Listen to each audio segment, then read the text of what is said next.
Once again, welcome to today's AppraisalBuzz webinar sponsored by Clear Capital. Low volume means high demand for appraisal quality. 6 tips for success in 2023. Our presenters today are Ken Folven. Ken is presently serving as the Senior Director for Quality Assurance at Clear Capital. In his role heading quality assurance for Clear Capital, he's responsible for delivering exceptional client experience and inspiring high-performing teams. Todd Ewert is a certified residential appraiser with 13 years of field experience with organizations such as World Savings and Wells Fargo. Todd, I'll hand it over to you and let you finish the introductions and get started. Great. Thank you, Jim. I appreciate it. Ken, nice to see you again. And hello, everyone, and thank you for joining us today. Like Jim said, my name is Todd Ewert, Senior Staff Appraiser. I've been with Clear Capital for about 8 years now. I'm joined by Ken Folven, our Senior Director of Appraisal Quality Assurance. Ken, we're here today. Our discussion is going to be somewhat of a companion piece to an article that you've recently published in a popular real estate publication, the title of which is Appraisal Quality, 6 Tips for Success in 2023. Of course, I've read the article. I've got my questions ready. But before we dig into it, and I should remind the audience, as Jim said, we're going to have some poll questions along the way, and we intend on leaving some room for Q&A at the end of the discussion today, too. Before we jump into the 6 tips, Ken, which I'll get those on the screen here. You're in a pretty good position as you work with the GSEs on basically a daily basis, as well as lenders and banks on a national level. You see things from a pretty high level, but you've also got a granular perspective too. So let's begin with the high level. Why is this a timely article? You know, appraisers out there are saying, well, I thought appraisal quality was important all the time. And of course, they're right. Appraisers also understand there's always a balance between quality and timeliness, and the pendulum does swing back and forth depending on the environment that we're in. So let's kick things off with kind of a high-level overview of where we are and why quality now at this time. Yeah, thanks, Todd. Certainly, this is a big topic for us all. I'd say, you know, in a lower in volume environment as the industry is experiencing today, it's really becoming more common for banks, lenders, and AMCs alike to conduct more due diligence efforts around valuation quality. The reality is that when volume is lower, it's not uncommon to see revision requests that maybe you hadn't seen as much of prior. Underwriters have more time. Additionally, it's important to be aware of that market conditions are softening, and that is something to be mindful of as it can present additional risk for our lenders that we're doing work for. So while valuation quality has always been paramount, there's now increased importance on the credibility of the appraisal process. I'd say not only are the intended users of the appraisal report looking for reassurance on the accuracy of the value conclusions, but they're also looking to minimize their repurchase risks with the GSEs. And in a nutshell, everyone's looking to make sure that the I's are dotted and the T's are crossed in the appraisal process today.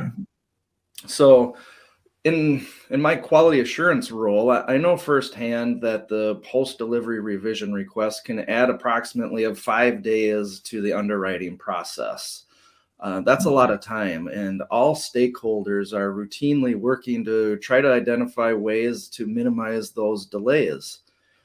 And as an appraiser myself, I know how time-consuming these revision requests can be. So as a result, it's really important for us as appraisers and as the industry to adapt to the new norm, increase our own due diligence efforts, and help improve the credibility of the appraisals we complete. And this is why we really want to highlight today some simple yet effective strategies to help appraisers to be successful. We want to minimize the number of revision requests that you receive and help you maximize your volume potential in 2023. You bring up some good points. You know, speed and quality are often viewed as opposing forces, but to your point, quality really does equal speed, because questions about quality, as you just said, delay a report about 5 days, and that's something that that lenders would like to avoid. So all very good points. Well, let's jump in with our first of 6 tips. Measure twice, cut once. Generally pretty good advice, Ken. This would seem to speak to preparation. So what can an appraiser do? What does measure twice, cut once in terms of preparing for an appraisal assignment, what can an appraiser do between acceptance of the assignment and inspection of the subject to ensure that problems are avoided down the road? Yeah, the point of this tip here is to learn as much as you can about the home before the inspection. So do your homework. Carefully read that letter of engagement when you're assigned that order. And I know that at times these letters of engagement, they can be long and hard to read sometimes, but they often do contain really critical information. So if you run into questions during the assignment process or early on, refer back to that letter of engagement, because oftentimes it's going to contain some important directions there. So it can also help provide you a way to figure out how to proceed with an assignment. So if you run into a situation where maybe you're appraising a home and it has an accessory unit and you aren't sure all of the requirements that you need to fulfill around accessory unit, refer back to that letter of engagement. And if it's something that's long, do a keyword search for accessory unit and try to find that information in the LOE. So that's gonna be a good place to start and refer to give you some referrals on where you can find some direction on that. Also, another tip as it relates to this is, again, going back and doing your pre-inspection homework, but when you're going to call that point of contact and set up that inspection, take advantage of that time with that point of contact on the phone and ask them questions at that point. Try to find out about the upgrades, any recent upgrades to the home, the length of ownership, any questions that you think you might find valuable. Try to get that information addressed when you're making that contact to set up that inspection. Ken, I'll mention that in my conversations with appraisers, I'm surprised to hear how underutilized the pre-inspection interview is. It's really, you're really getting information from the absolute source who has intimate knowledge of the home. So I wanted just to emphasize tip number 2, because it really does seem underutilized based on conversations I've had. Yeah, I think a lot of times with the amount of information we have available to us at our fingertips, appraisers often think that they can just get that information by doing some research, but it's, very valuable to speak with that point of contact to get that information, or at minimum validate some of this information that you're finding. One other critical recommendation on this top is to review aerial photos, aerial imagery of the subject property and comparable sales that you're going to be using. That's a key benefit to doing that pre-inspection homework. A big revision request we often see from many different customers is around questioning externalities that are nearby the subject property. So doing that research ahead of time, looking at the aerial photos for any commercial properties that might be nearby. And then when you're out on your physical inspection, validate that information. But finding that stuff out ahead of time might help you identify alternative sales to use. And the customers are generally going to want to know what type of influence that has on marketability. So doing that research, finding those things out ahead of time, and then incorporating that into your inspection process by validating is another important step. So in summary, it's really around this tip here is around doing all of your pre-inspection homework and then validating that during the inspection process. Externalities, as you know, consistently in the top 5 revisions. And now what we're seeing is, and to your earlier point, reviewers having more time to review reports. They're not just picking on the subject, but picking on externalities that might be surrounding the comparables as well. So that last one is a great one. And like I mentioned, the top 5 pretty consistently in terms of top revisions. Well, let's press on to tip number 2 then. Tip number 2 is use technology and templates to save time. So Ken, in my experience, the most efficient appraisers have been those that are able to adapt to new technology and incorporate it into their practice. And as well, those that manage to create some specialized templates, for example, a template just for FHA as opposed to a template for conventional lending. Technology and templates.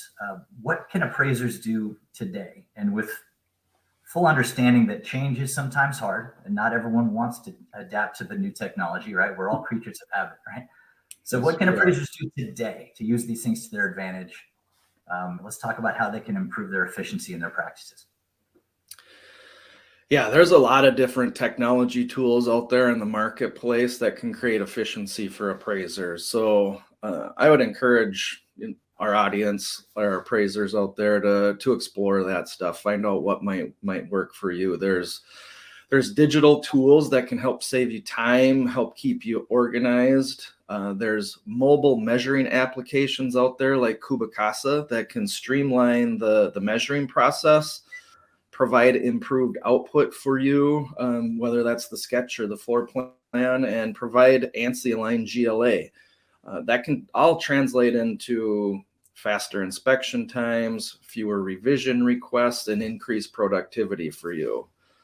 You know, an example of that, Todd, is it's not uncommon for us to hear a little bit about Kubicasa and get some feedback on that. And, you know, we've heard testimonials from appraisers that use Kubicasa on very complex or unique assignments that may normally take them an hour or two to physically measure, drop the sketch, get that all ready to go, where using something like Kubicasa to do the scan can really reduce that time into 10 or 15 minutes.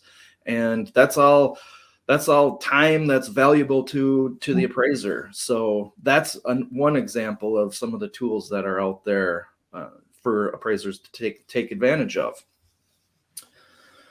We also there's also applications out there like Total for Mobile, as an example, is another one that's used pretty frequently. And that really allows the appraiser to be mobile and develop their personalized templates while they're out on the inspection. So that's another effective approach that appraisers use pretty frequently to help save them time, but improve consistency of the report as they're able to start filling out certain aspects of that appraisal report while they're might be out in the field. Good tips overall. And thinking about it, it wasn't that long ago that we saw our last pencil sketch come through Clear Capital for review. So if that's just any indication as to how there can be a lot of resistance in adapting to new technology or new methods of doing things. And so you mentioned Kubicasa. I want to, you know, in full disclosure to the audience, of course, Kubicasa is a subsidiary of Clear Capital.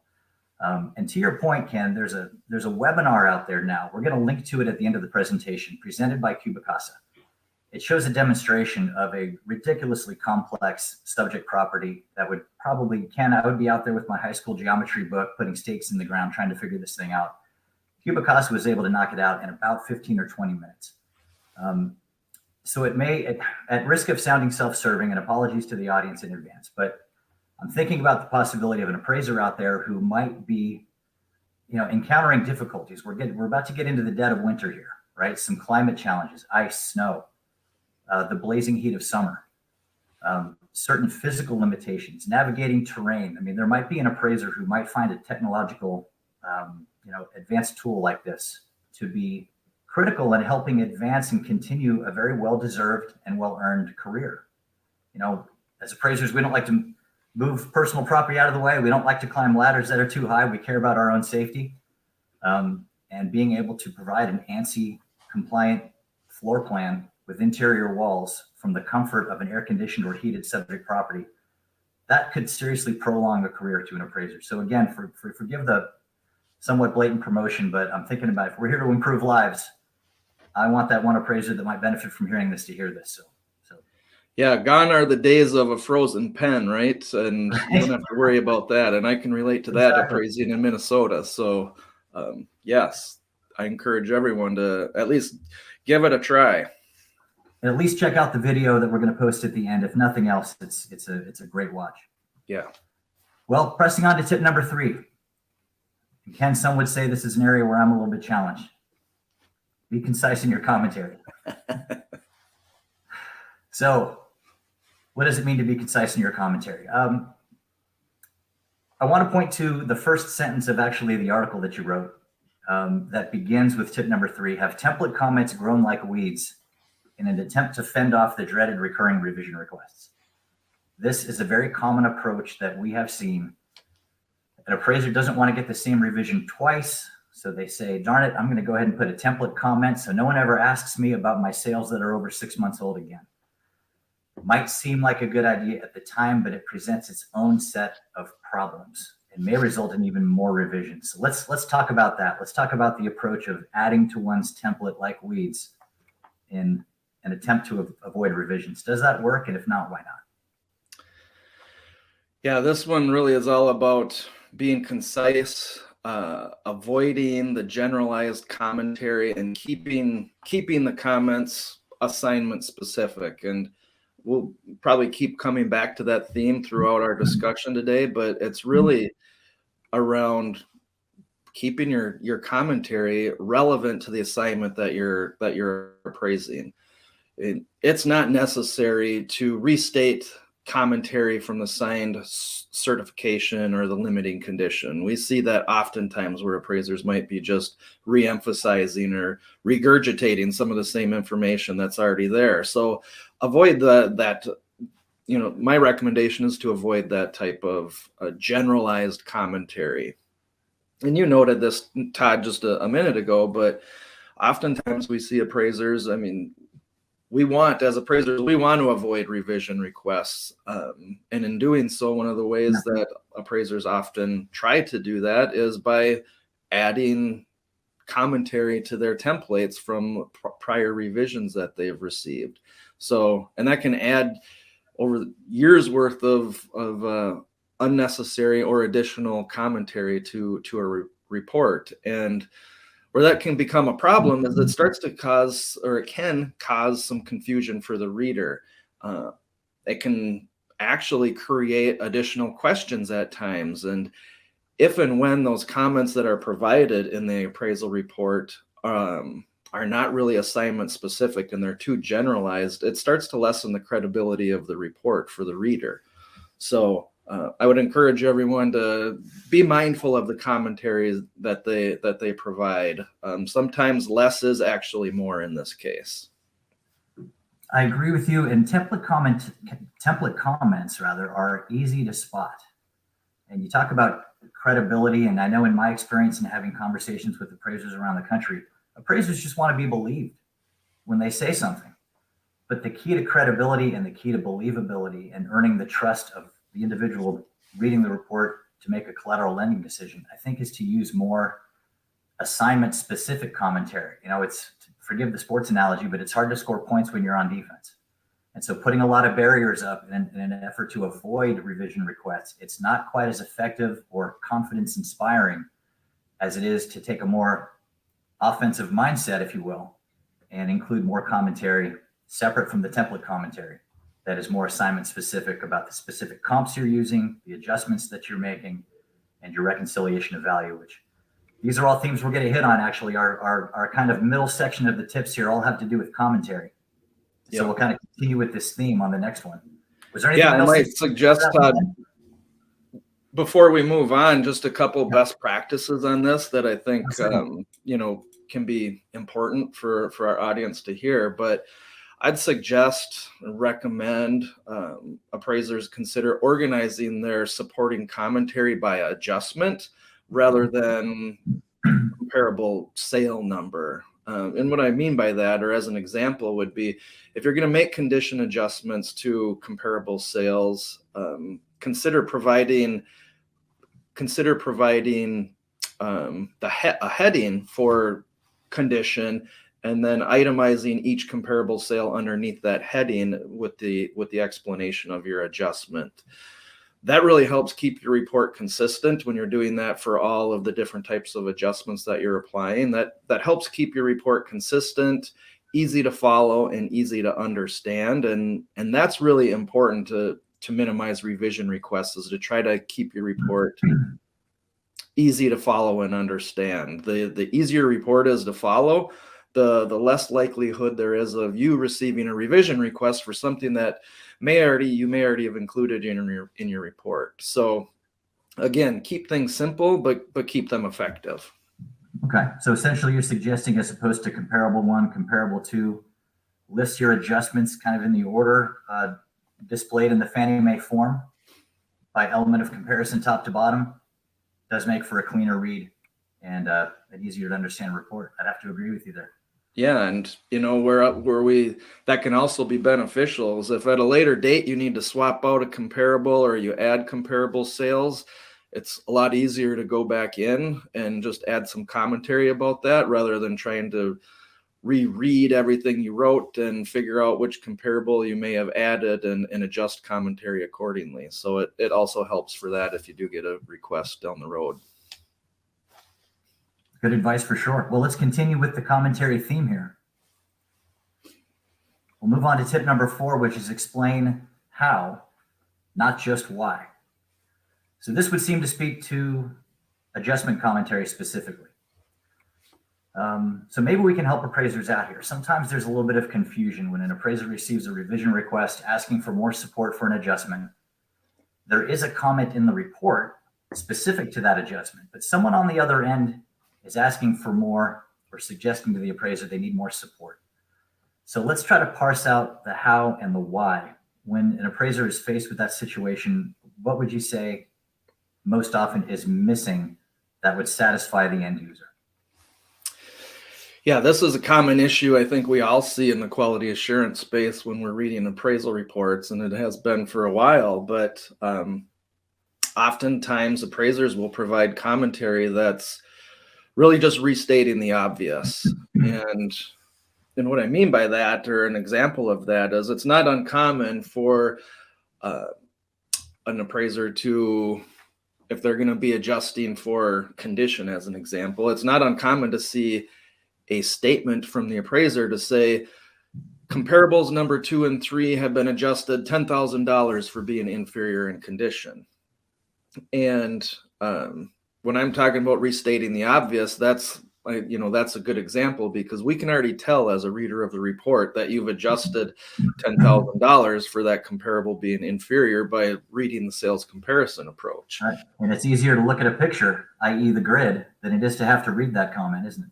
Yeah, exactly. So, paying attention to what information is already disclosed in that sales comparison grid, there's really no need to restate the obvious. I believe that the intended users of the report, the reader of the report, they really want 2 things as it relates to adjustment support. It's the why and the how, I would say, are the 2 things. So if you can keep that in mind, the why is ask yourself, why was an adjustment actually necessary?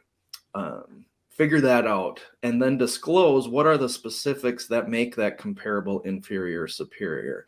Making sure you disclose that information. What did you actually observe about that comparable sale? That's around the why. So that's the first aspect that I think is important. And then the second one is the how. How was that adjustment derived or supported? What data are you using that supports the adjustment that was made?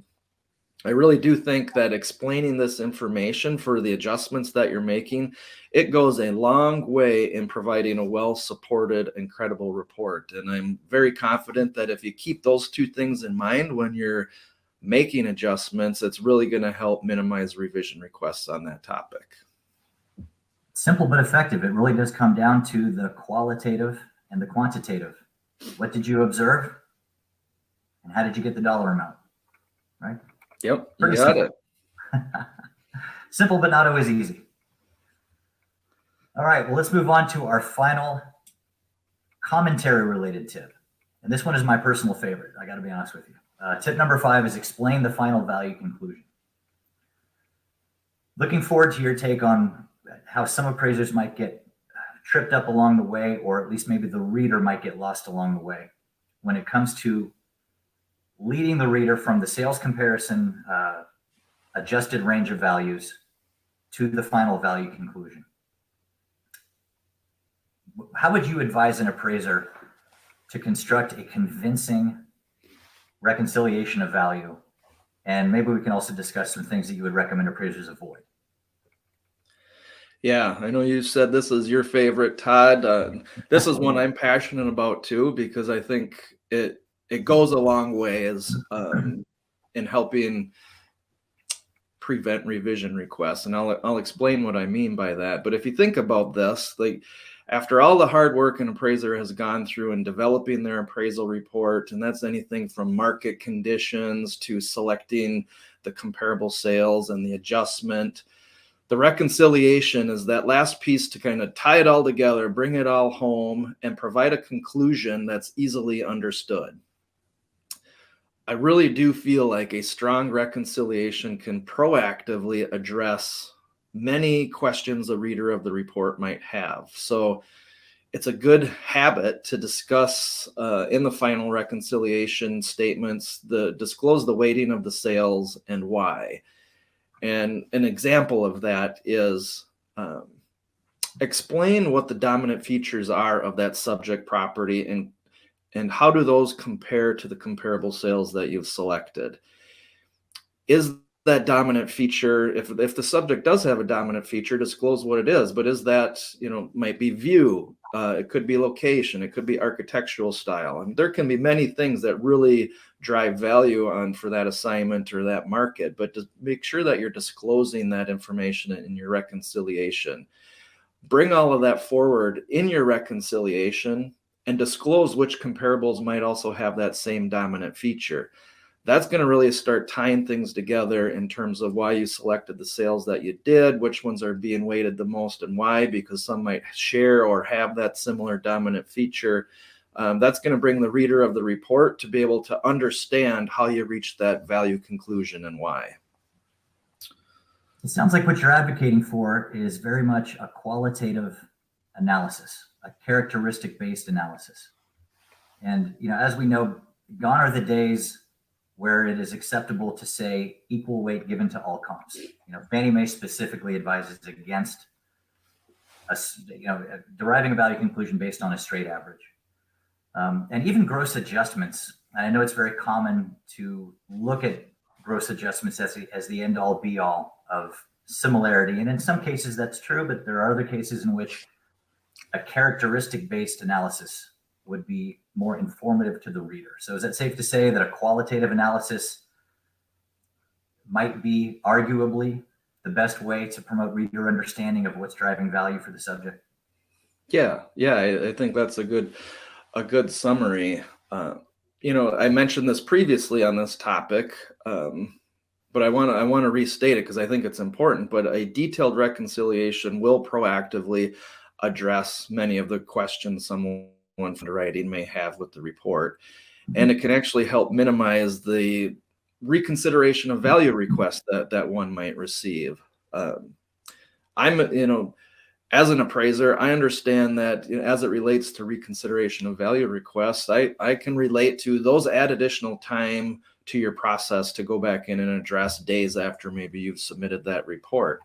So if you can think about it this way, discussing why you've selected the sales that you did, bringing out that dominant feature aspect, discussing the weighting of those sales is really going to help eliminate the possibility of someone sending you additional sales that do not have those same features or aspect. So if you can think about it that way, you're addressing things that are similar.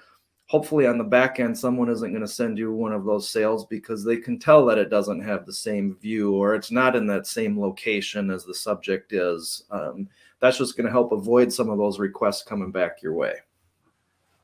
That is a great point, and it reminds me of a lot of conversations that I have with appraisers with regard to complex properties that result in an unavoidable wide range of value.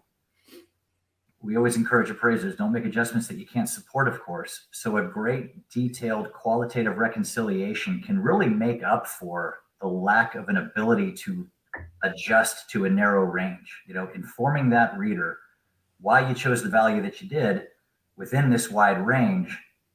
You talk about instilling confidence. So really a great reconciliation really can make up for, kind of an ugly sales grid. So yeah, great. Exactly. And again, going back to what we've already touched on, avoid those generalized statements too, and keep it assignment specific. And that ties in with the reconciliation here as well.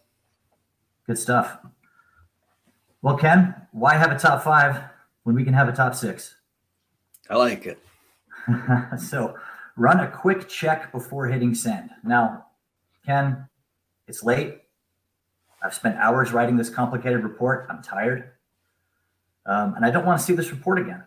So what can I do in this moment that is going to give me somewhat of an advantage, give me the best chance of not making one of those, I can't believe I did that type of mistakes. Give me some sort of a backstop that will help me avoid future revisions before I send this thing off. Yeah, this is a big opportunity, Todd, for everyone. And although it seems really simple, I can tell you that, a very, very large percentage of the revision requests can be avoided by simply proofreading the appraisal report. And that's not just proofreading for spelling errors, but proofreading for things like consistency in your commentary, double checking that you're not missing any exhibits from the report, that all photos are provided and properly labeled, making sure that those photos have the correct labels on them. All of those things are what I'm referring to as running that quick check before you're hitting send. There's some real common unforced errors that we see that all appraisers make, or frequently make, I should say, and that's around the missing photos, the half bathroom photo, right? You see that too, Todd, right? The missing half bathroom photo is a common one. Either the sketch or the photo, yeah. Yeah, exactly. Or conflicting information on an exposure time statement that you have in the report. You might have an exposure time statement in two places of the report, but the comments conflict with one another. So another one is the location map. That's a good example, is making sure that your location map has accurately represented the right comparables on the report, because you may have swapped out sales during your process, and you want to make sure, if you're having 5 sales in your sales comparison approach, that those 5 sales are what is represented on the location map. If you like to switch your comps to make it look as pretty as possible. Yeah, running that location map as a last final step is certainly good advice. Yeah. And kind of the last one on this is, if you're working with an AMC that provides those pre-delivery rules or pre-submission rules to you during that submission process, take a minute or two and review those rules. Certainly, you're going to find that there are times when that information is already addressed in your appraisal report. But it's not uncommon for us to get feedback from appraisers that they do rely on those as a final check and validation to their report writing.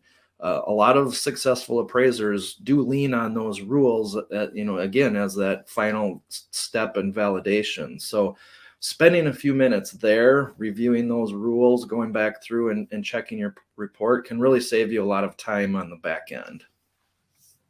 Good advice. A lot of times those rules are sharing data that the AMC might have, and validating or invalidating that data ahead of time.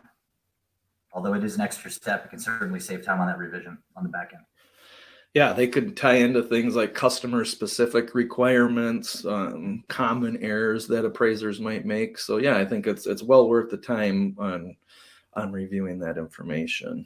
So I would say, in conclusion on this, Todd, as an appraiser, I know firsthand that no one likes to receive revision requests on their report, because they can be time consuming. So I really can relate to that. But I also know that, as someone who's been in the quality assurance space for a long time and has worked with a lot of different lenders, that working to proactively minimize those revision requests through additional due diligence is really important to the process. So I'm confident that by incorporating some of these best practices that we've gone through today and some of these suggestions into the appraiser's process will drive additional work your way. It's going to create efficiencies for you as the appraiser, and it's going to help you to be more successful in 2023. I agree. These are some great tips. I think the article is very timely, and I certainly hope that our audience finds some of these tips to be helpful. Ken, let's take a second to visit our poll questions. kind of want to take a look at the results here. With regard to the letters of engagement, most of our audience finds them useful, which is nice to see. Of course, it contains a lot of critical information necessary to complete the assignment, but hopefully the searching of particular features is a helpful tip to make those even more useful. And it looks like the majority of our audience does enjoy the use of templates, with about 25% cloning reports. Another very popular method. I would just caution all those that like to clone reports, just be careful of that data being carried over from a previous report that might not apply to the one you're working on. Yep. Yeah. Great. Thank you all for participating in the polls. Yeah, some good information there. All right. Jim, does that about wrap things up? Well, thank you all. Thank you so much, Ken and Todd. We really appreciate your time, and we thank all of the listeners that joined us today. We really appreciate everyone's time. If you want to contact them, their information is right there on your screen. If you have any other questions, reach out to comments@AppraisalBuzz. So thanks again to Clear Capital, and have a great day. Thanks, everyone.